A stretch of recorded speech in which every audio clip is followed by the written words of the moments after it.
drawing.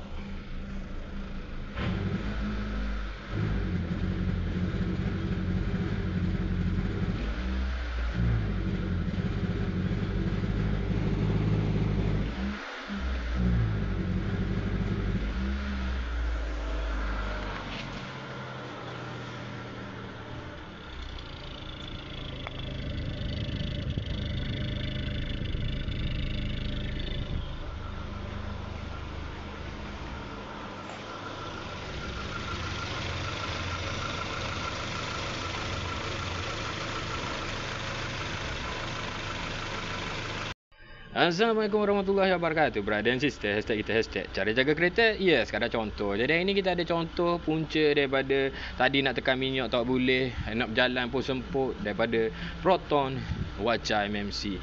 So cerita dia untuk mana-mana kenderaan yang menggunakan sistem injection. So dia ada satu benda yang dipanggil fuel pump. Tak kisahlah mu fuel pump jenis mana satu, yang tu bukan masalah aku, yang tu masalah korang. Cuma cerita dia kat sini, fuel pump ni telah mengalami masalah kurang pancutan. Maknanya kalau orang panggil tahap leleh tu dia pancut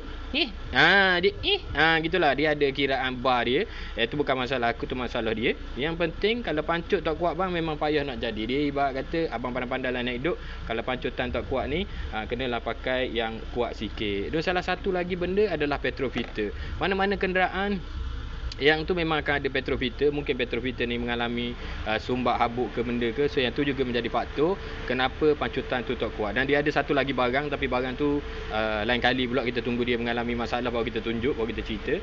Tapi punca yang menyebabkan tekan minyak tak lawa, enjin dari 3 silinder tak ada power. So ni dia lah salah satu punca, iaitu fuel pump yang kurang power. Jadi selamat menservis kenderaan anda. Good luck brother and sister.